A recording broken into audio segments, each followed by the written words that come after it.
امریکہ سے ایک advance laparoscopic surgery کی فیلوشپ کی ہے، اس کا ایک سٹینڈرڈ برقرار رکھنا ہے جس کا کہ انٹرنیشنل سٹینڈرڈ ہے۔ اگر ہم لیپروسکوپ سے کرتے ہیں تو یہ ایڈوانسمنٹ ہے جو کہ بڑے کم ہاسپٹلز میں ہے۔ اب ڈائبٹیز میں آپ کو پتہ ہے کہ ایکسرسائز کا بہت بڑا رول ہے۔ بسم اللہ الرحمن الرحیم۔ آج ہمارے ساتھ موجود ہیں پاکستان کے نامور سرجن، محقق، منتظم پروفیسر ڈاکٹر محمد فاروق افضل صاحب۔ آپ لاہور جنرل ہاسپٹل، امیر الدین میڈیکل کالج اور پوسٹ گریجویٹ انسٹیٹیوٹ کے پرنسپل ہیں۔ آپ نے نہ صرف سرجری کے میدان میں نئی راہیں ہموار کی بلکہ طبی تعلیم، صحت، ہسپتال مینجمنٹ اور عوامی صحت کے لیے انقلابی اقدامات بھی کیے ہیں۔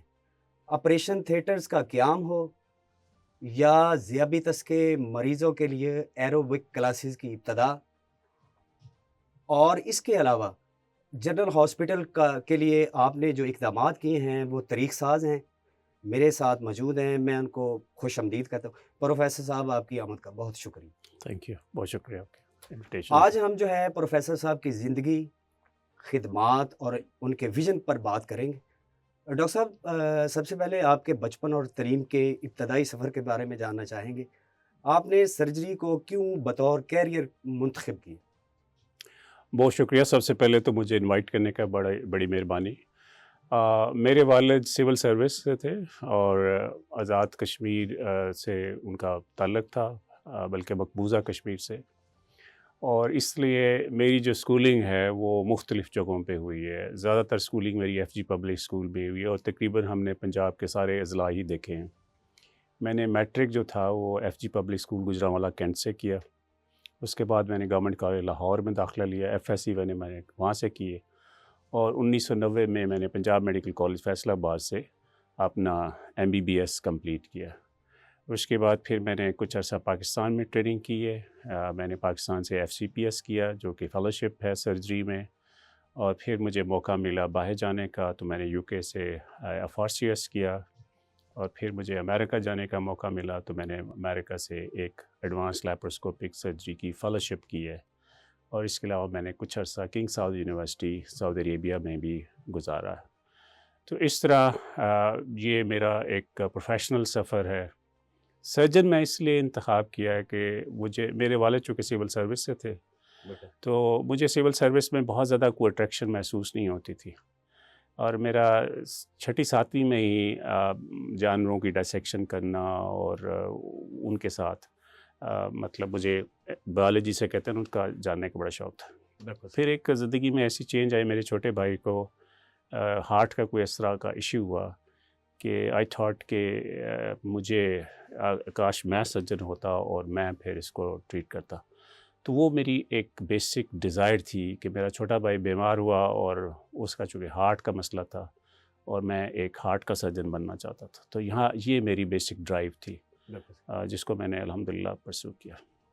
اور ڈاکٹر صاحب، آپ کے اساتذہ اور رول ماڈل کون ہیں جنہوں نے آپ کو اس راستے پر ڈٹ جانے کے لیے کہا کہ آپ نے یہی انتخاب کرا؟ میرے سب سے بڑے استاد تو میرے اپنے والد، ان کا نام مرزا محمد افضل تھا، ہی ریٹائرڈ ایز اے کمشنر، اور ان کی جو تھی تعلیم جو تھی وہ میرے لیے زندگی میں مشعل راہ ہے۔ انہوں نے ہمیں 2 چیزیں سکھائیں، ایک کہ ہر حالت میں رزق حلال، اور دوسرا ہر حالت میں محنت سے اپنا نام بنانا۔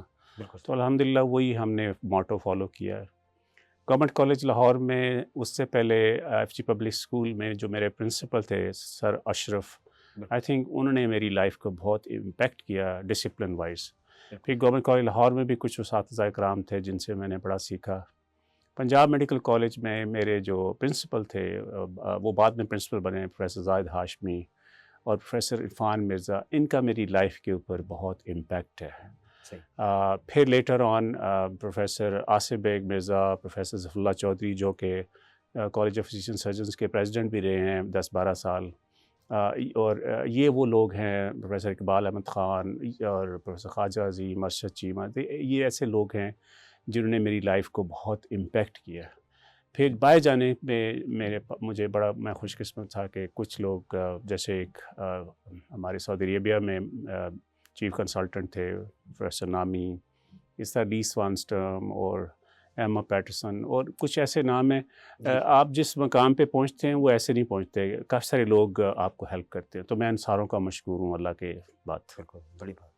اچھا سر، آپ اس وقت بیک وقت L G H, A M C اور پوسٹ گریجویٹ میڈیکل انسٹیٹیوٹ کے پرنسپل ہیں. یہ تینوں ادارے چلانا کتنا مشکل ہے اور آپ انہیں کس طرح بیلنس کرتے ہیں سر؟ آپ سب سے پہلے تو گورنمنٹ کا شکریہ کہ انہوں نے مجھے اس قابل سمجھا کہ میں اس کو دیکھیں. ہمارا چونکہ ایک تربیت کا حصہ ہوتا ہے کہ آپ پہلے رجسٹرار بنتے ہیں، پھر سینئر رجسٹرار بنتے ہیں، پھر آپ ڈپارٹمنٹ کو چیئر کرتے ہیں، پھر ایک ڈپارٹمنٹ کی چیئر کرنے کے بعد پھر جب تو آپ کو تھوڑی بہت لیڈرشپ کی جو ٹریننگ ہے وہ ساتھ سے چلتی ہے. بالکل سر. میری زندگی میں جو چینج آئی ہے وہ ہے کہ جب میں باہر گیا ہوں تو میں نے دیکھا ہے کہ دنیا کیسے چل رہی ہے اور دنیا کے نظام کیسے چل رہا ہے. تو جب میں پاکستان میں واپس آیا تو میری خواہش تھی کہ یار جس طرح دنیا کو، کہ ہمارے بھی وہی آنکھیں ہیں، وہی ہاتھ ہیں، وہی پاؤں ہیں، تو وہ بھی تو ہماری طرح کے انسان ہیں.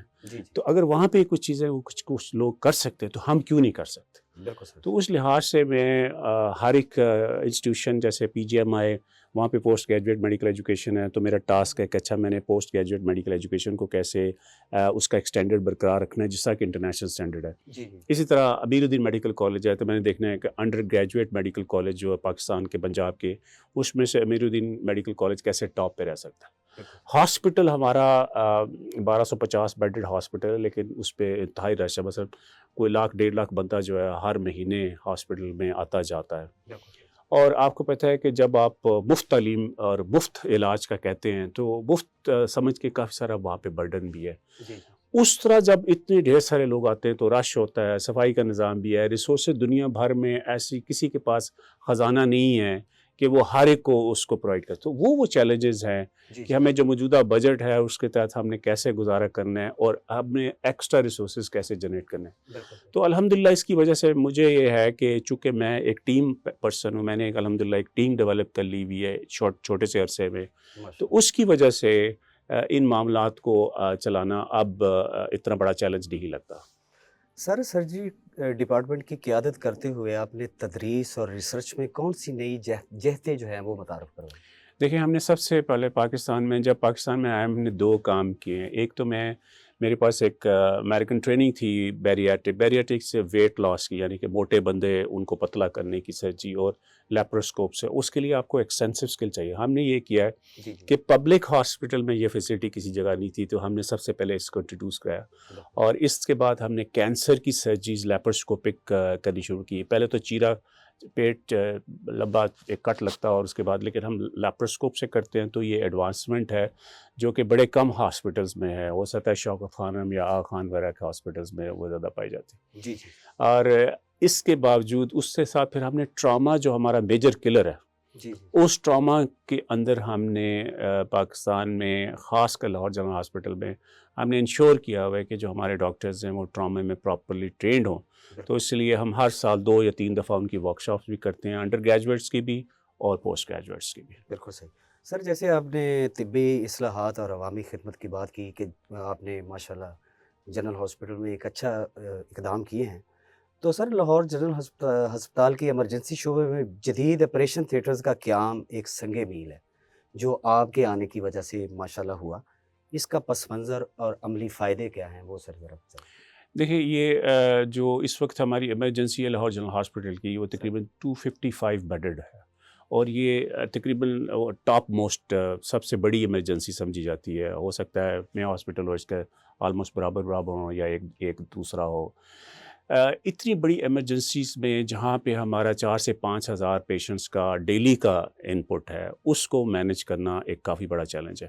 سرجری میں ہمارے 350 سے 400 مریض جو ہے وہ آتا ہے اور ان کے اندر سے کافی سارے مریض جو ہیں 100 سے زیادہ مریض ہوتے ہیں جن کو ہمیں یا تو تھیٹر میں لے جانا پڑتا ہے یا پھر ان کے میجر آپریشنز کرنے پڑتے ہیں. اور ان ایوریج ہم 24 آور میں 14 سے 20 کے قریب جو ہے ان کی سرجریز کرتے ہیں. اچھا، اب یہ سارا کچھ پاسبل نہیں ہو سکتا جب تک ہمارے پاس state of the art operation theatres نہ ہوں. اور آج کل ہمارے جو آپریشن تھیٹرز ہیں وہ پچھلے دور میں بھی اور ابھی کے دور میں بھی ان کو اپ ڈیٹ کرنے کا اور ماڈرنائز کرنے کا ہمارے پاس چانس آیا.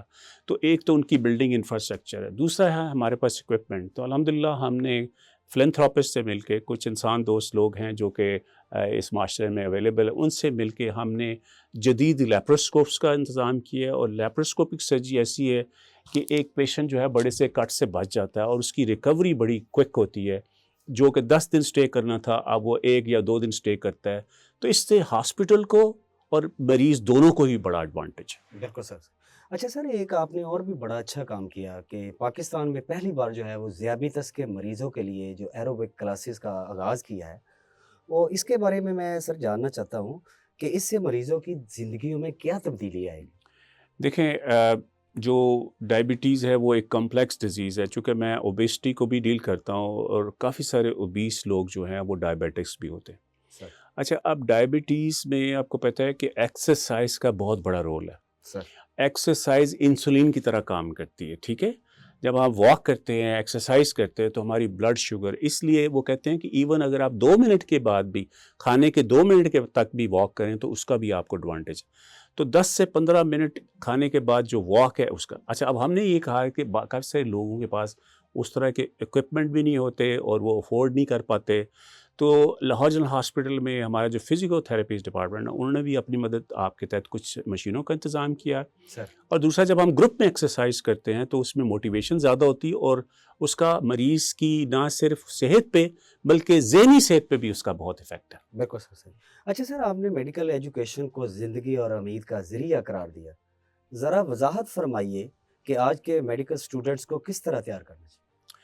دیکھیں، پہلی بات تو ہر میڈیکل اسٹوڈنٹ کو یہ یاد رکھنا چاہیے کہ وہ اللہ تعالیٰ کا خاص اس پہ انعام ہے کہ وہ ایک میڈیکل اسٹوڈنٹ بنا. کیونکہ آپ نے دیکھا ہے کہ اس وقت 60-70 ہزار سے زیادہ لوگ FSC میں MD گیٹ کا ایگزام دیتے ہیں اور پبلک کالجز میں 3 سے 4 ہزار لوگ جا سکتے ہیں. تو کس قدر خوش قسمت ہیں کہ اللہ تعالیٰ نے ان کو پہلے تو اس میں چنا. اور گورنمنٹ اس وقت لاکھوں روپیہ ایک ڈاکٹر کے بنانے میں استعمال کرے.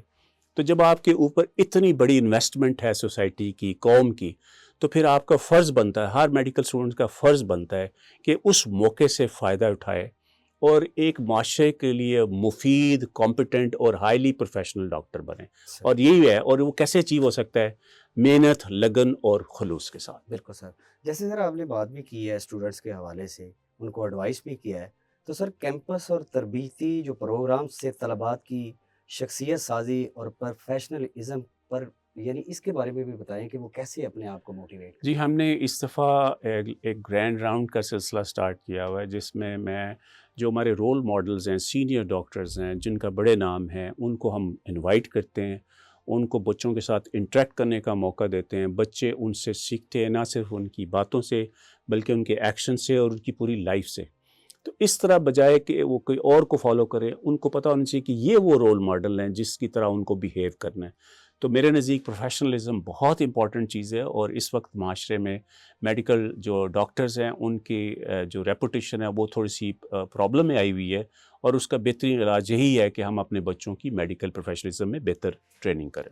اچھا سر، مستقبل میں آپ پاکستان کے ہسپتالوں اور میڈیکل تعلیم کو کس طرح سے دیکھنا چاہتے ہیں؟ یعنی کہ آپ کے حوالے سے میں اوپینین لینا چاہتا ہوں. دیکھیں، اس وقت ہماری جو WHO کے حساب سے ہمارے ڈاکٹرز کی ریشو ہے ابھی بھی کم ہے. سر. لیکن پرابلم یہ ہے کہ ہمارے سارے ڈاکٹرز جو ہیں وہ بڑے شہروں میں رہنا چاہتے ہیں. لیکن جو آبویسلی گورنمنٹ کا بھی اور ہر سوسائٹی کا ہے کہ ہمارے ہر کارنر میں ایک ڈاکٹرز کی فیسلٹی ملے. تو اس لحاظ سے اس وقت ہمارے ڈاکٹر بے شمار میڈیکل کالجز ہیں، لیکن کوشچن ہے کہ کوانٹٹی تو پروڈیوس ہو رہی ہے، کوالٹی بھی پروڈیوس ہو رہی ہے کہ نہیں. بالکل سر. سو ہمارا فوکس ہے کہ ڈاکٹرز جو ہیں ان کا نمبر امپورٹنٹ نہیں ہے، اس سے زیادہ امپورٹنٹ ہے ان کی کوالٹی، کہ ہم کس طرح کی پروڈکٹ بنا رہے ہیں. جی جی. اور ہمیں پروڈکٹ بنانے چاہیے سب سے پہلے جو کہ ہمارے معاشرے کو سب سے پہلے سرو کرے اور اس کے بعد پھر ہم ان کو ایکسپورٹ کریں. بالکل. اگر ہمارے سارے اچھے ڈاکٹرز یہاں سے ہم ایکسپورٹ کر دیں گے دنیا میں جی جی. تو پھر پیچھے کون بچے گا؟ بالکل سر. اچھا سر، اگر آپ کو موقع ملے تو پاکستان کے ہیلتھ سسٹم میں فوری طور پر کون سی 3 اصلاحات لانا چاہیں گے؟ سب سے پہلے تو میرے خیال ہے میں اس بارے میں بات بھی کر چکا ہوں کہ جو ہمارے پروفیسرز ہیں دے آر انڈر پیڈ. سر. وہ ان سے آپ کلینیشین کا کام بھی لے رہے ہیں، سرجن کا کام بھی لے رہے ہیں، ٹیچر کا کام بھی لے رہے ہیں، ایڈمنسٹریٹر کا کام بھی لے رہے ہیں، لیڈر کا کام بھی لینا چاہتے ہیں اور مینیجر کا کام بھی لینا چاہتے ہیں، اتنے ڈھیر سارے کام لے رہے ہیں، لیکن ان کی تنخواہ جو ہے وہ ان کے اس کے حساب سے ٹھیک، اور اس لیے بیچاروں کو مجبوراً پھر اپنی پرائیویٹ پریکٹس پہ توجہ دینی پڑتی ہے، بیکاز وہ سروائیول کا میٹر.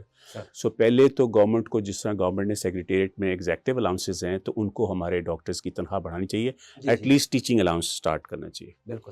دوسرا ہمارا جو ہے سلیکشن کا جو پروسیس ہے انڈر گریجویٹ میں بھی اور پوسٹ گریجویٹ میں بھی، آئی تھنک اس کو بہتر کرنا چاہیے. بالکل ٹھیک ہے.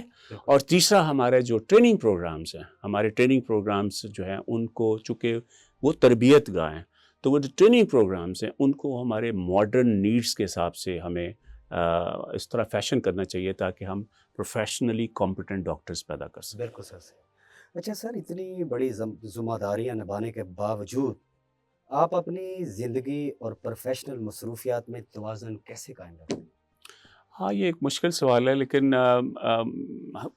ہر بندے کی ایک اپنی پرسنالٹی ہے، کچھ ایکسٹروورٹ ہوتے ہیں، کچھ انٹروورٹ ہوتے ہیں. تو میرا ورک کے بعد میری سب سے بڑی پرائرٹی میری فیملی ہے.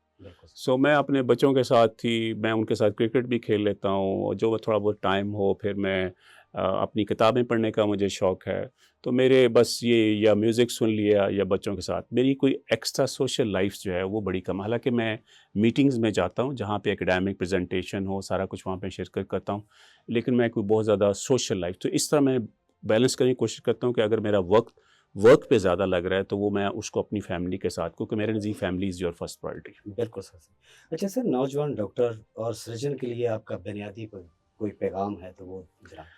میرا سب سے بڑا پیغام ہے کہ اس ملک سے محبت کرنی چاہیے. بڑی مشکل سے یہ ملک ملا ہے، تو بجائے آپ یہ توقع کریں کہ یہ ملک آپ کو کیا دے مزید، میرے خیال ہے آپ کو یہ سوچنا چاہیے کہ میں اس ملک کو کیا دے سکتا ہوں. میرے نزدیک یہ بار بار یہی پیغام محبت ہے کہ سوچو کہ آپ اس ملک کو کیا دے سکتے ہو، بس اس کے اوپر فوکس کرو. اچھا سر، بڑی جو ہے وہ اچھی آپ سے گفتگو بھی ہوئی ہے، تو ایک اور جو ہے بڑا اہم جو ہے سوال کرنے لگا کہ آپ اپنی زندگی کے سفر کو ایک جملے میں بیان کریں. الحمدللہ، اللہ تعالیٰ کا بہت احسان ہے میری زندگی پہ کہ مجھے اس جیسے ناچیز کو اس نے اتنا نوازا ہے، میں اس کا ہر لحاظ سے شکر گزار ہوں.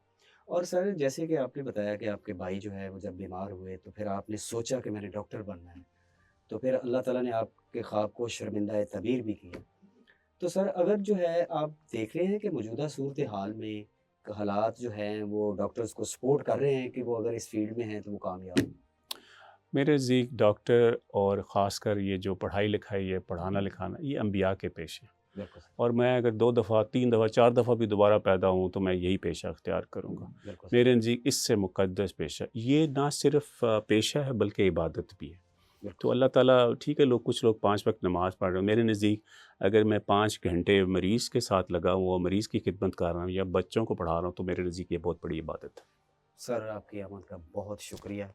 پروفیسر صاحب، پرنسپل پروفیسر فاروق افضل صاحب جو تھے وہ ہمارے ساتھ تھے، بڑی اچھی ان سے گفتگو ہوئی ہے. انہوں نے بتایا ہے کہ ایک جو ڈاکٹر ہے وہ واقعہ ہی مسیحا ہے اور انسانی خدمت کے لیے ہی وہ معمور ہوا ہے. آپ کا میزبان میاں سعادت ہے.